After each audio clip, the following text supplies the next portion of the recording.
Chers amis, au Canada, nous avons beaucoup de chance, comme Peter l'a dit plus tôt, d'avoir deux langues officielles magnifiques, le français et l'anglais.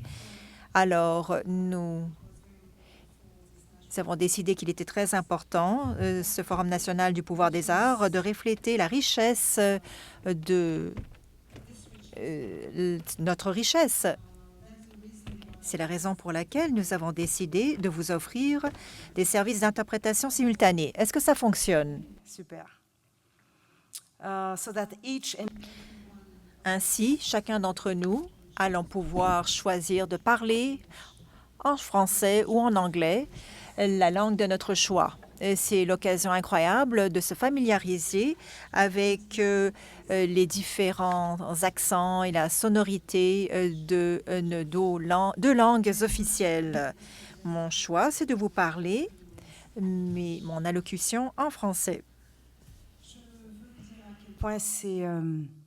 C'est un immense plaisir de vous voir tous ici rassemblés. Je veux remercier le chœur Imani Gospel Singers. Il est vrai que le chant a été une force pour résister au pire durant ces siècles d'esclavage qui ont dépossédé des milliers de femmes et d'hommes de leur dignité d'êtres humains, de leur liberté, de leurs liens, de leur nom. Donc, ce n'est pas d'aujourd'hui que le chant est là comme moyen de résistance. Je veux aussi remercier Jordan. Jordan, you are magic. Jordan, vous êtes vraiment magique.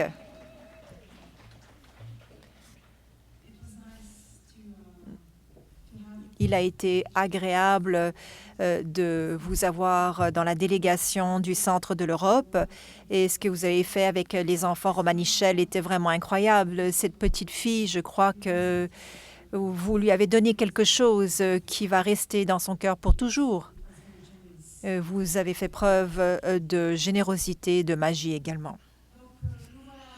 Tous ici ensemble, au cœur de la capitale nationale, à l'occasion du Forum national Le pouvoir des arts, agir maintenant pour le changement social. C'est un forum ouvert à tous, à toutes, à tous les secteurs d'action dans notre société, à toutes les formes d'expression, de création, d'expérimentation et d'innovation.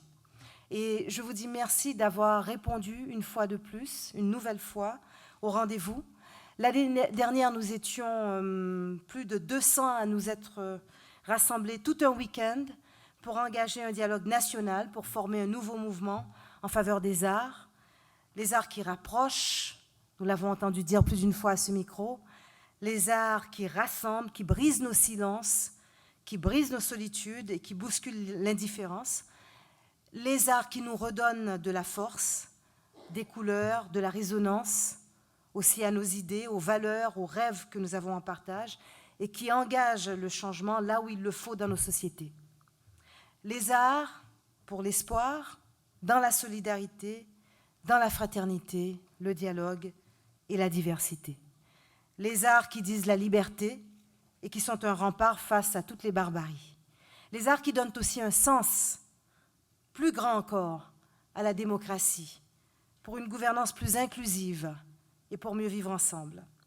Et l'idée à l'origine était très simple. Réunir des chercheurs, des chefs d'entreprise, des juristes, des décideurs, des urbanistes, des architectes, des créateurs engagés, des professionnels de la santé, des artistes, des militants culturels. En somme, tout ce que vous représentez ici dans cette salle. Vous êtes de tous ces milieux et vous êtes des femmes, des hommes, des jeunes et des moins jeunes qui agissez avec cœur, qui agissez de toute votre expérience. Vous le faites avec dévouement, vous le faites avec compétence, avec imagination. Vous cherchez à innover dans des secteurs clés de notre société. Vous qui savez aussi clairement la force et la profondeur des arts pour agir. Et cette année encore, vous avez dit oui. Vous avez dit oui à l'idée d'ouvrir un espace d'échange. Vous avez dit oui à l'idée d'ouvrir un espace de dialogue, de discussion. Oui à l'idée aussi d'élaborer un plan d'action national et stratégique axé sur des objectifs clairs et sur un échéancier réalisable. Vous avez accepté également de nous aider, nous aussi, de la Fondation Michaël Jean, à mieux cibler nos interventions à l'échelle du pays, à court et à moyen terme. Alors, disons-le haut et fort, les arts ont un pouvoir, celui d'inspirer, de transformer, de mobiliser, celui de pacifier aussi nos collectivités, de guérir et de remettre des êtres et une société tout entière sur pied. Au cours des 4 dernières années, j'ai pu observer ce pouvoir à l'œuvre un peu partout au Canada, mais aussi je l'ai vu à l'étranger, notamment en tant qu'envoyé spécial de l'UNESCO pour Haïti. L'UNESCO, qui est l'Organisation des Nations Unies pour l'éducation, les sciences, la culture et les communications, et qui dit partout, d'une voix forte, sur toutes les tribunes, sur toutes les plateformes, dans tous ces champs d'action à travers le monde, combien la culture est un catalyseur. La culture est un puissant vecteur de développement humain, également de développement économique, de développement durable. Rien, par exemple, ne peut être envisagé dans un pays comme Haïti sans que l'on fasse appel aux arts et à la culture. Lorsque le pays a été dévasté, vous vous souvenez, en 2010, par ce terrible tremblement de terre qui a fait 300 000 morts et qui a tout englouti, la capitale et plusieurs autres villes, sous plus de 20 millions de tonnes de gravats. Eh bien, d'une voix très forte, l'écrivain haïtiano-québécois qui était au nombre des survivants s'est écrié, Dany Laferrière l'a dit, quand tout s'écroule, quand tout est détruit, il reste la culture. Et il est beau de voir comment la reconstruction et la construction en Haïti inclut les artistes de la rue, des artisans, des jeunes créateurs, des résidents des quartiers, des collectivités entières. L'art est au cœur aussi de la gouvernance en Haïti. La ministre responsable des droits humains et de la lutte contre la pauvreté extrême en a fait un moyen d'intervention dans les prisons, avec les jeunes des quartiers précaires, dans les communautés urbaines et rurales. Partout, on la voit introduire des ateliers d'écriture, de théâtre, les arts visuels, le conte, le chant, la danse, la musique, dans une optique de développement intégré, à la fois sur le plan humain, sur le plan économique et de manière durable.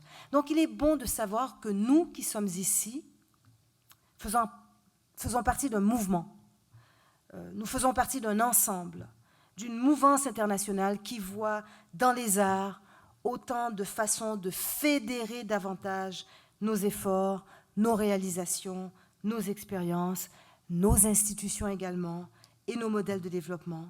Une façon aussi de lier stratégiquement tous ces réseaux qui foisonnent de pratiques très créatives et innovantes, toutes ces niches de connaissances qui sont à l'œuvre pour un monde plus humain et pour un monde plus juste. Alors, nous entendrons aussi demain des témoignages d'Angleterre, de France. Nous allons marier nos voix. Nous entendrons des voix d'un peu partout à travers le Canada. Et en tant que cofondatrice et coprésidente de la Fondation Michaël Jean, je suis vraiment ravie qu'au cours de ces 3 prochains jours, nous puissions partager nos expériences, nos créneaux et aussi cette énergie qui nous anime. Nous avons le droit d'être audacieux. Nous avons le droit d'être débordants de créativité et d'idées novatrices. Nous sommes forts aussi de notre souci constant d'améliorer et de contribuer à la vie citoyenne, de penser et de bâtir des solutions pour vaincre certains fléaux persistants dans notre société, dans le monde d'inégalité, d'exclusion, de solitude et d'injustice dans lequel nous vivons. Nous sommes constamment vigilants.